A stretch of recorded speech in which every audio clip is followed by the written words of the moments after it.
mastreets esocial media apa ndiri mastreets anditi ndiri muguta reHarare. Ndine mukomana wandinaye panapo. Wakadii zvako shamwari? Alright. Unonzani? Richard ani? Alright. Kumusha unobva kupi? Kumusha kwedu?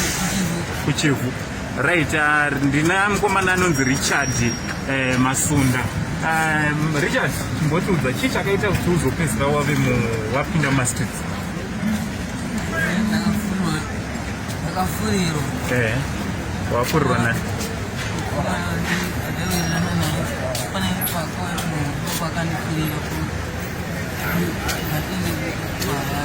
Uende kuHarare. But patambotaura newongo uchitaura kuti zvako zviri kukurwadza wakuda kudzokera kumusha. Vabereki vako vachiriko? Variko. Vese baba namai? Variko. Alright. Saka iwe ukawana rubetsero rwokuti udzokere kumusha, ukawana vanhu vanokupa mari yebhasi, ungada kudzokera kumba? Chero nhasi? Kumba handi uchiri kukuziva? Handiti. Saka paunorara pai uchidya ina shamwari?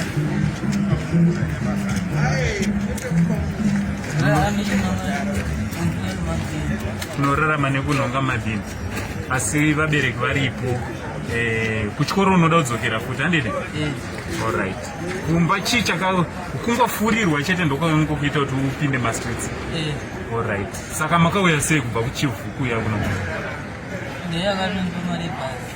Ndiye akakupa mari yebhasi? Akaba mari kumba kwavo? Alright. Umobva mauya mese? Alright. Saka iwe wanga usingazivi kuti kuHarare kwachona zvinonoita? Wane nguva yakareba sei? Munani? 2020. Alright. Kuchikoro wanga uri grade 4. Kuri vato vatotiza grade 4 kumba. Saka vabereki havatoziva kuti uri kupi? Alright. Saka tichatsvaga kuti tikubatsire kuti udzokere kumba ndi. So ndine muzukuru wangu ari panapa. Honai muHarare mune vana vakawanda varimo, zvinhu zvinondirwadza. So mazuva ano ndiri kutaura nawo 1-1. So ndine muzukuru wangu unoyu anonzi Richard, watinoda kuti tinge tiri tinobatsira kuti adzokere kumusha kuchivhu handiti? Right. Kune vanhu vachida kubatsira ngatiendei panhamba dziri panapa. You can call us panhamba dzedu dzeSaint TV or WhatsApp us handiti? Ndichiti pane mukomana anonzi Whisper. Pane video rachona riri kutouya akawana kubatsirwa. Thank you very much for your unwavering support yamunoramba muchipa pachannel penyu. Saka vashamwari ngatichakubatsira help yekuti udzokere kumusha kune vabereki handiti? So from Uncle Saint, the only Zimbabwean uncle, patinotaura tatichi much love.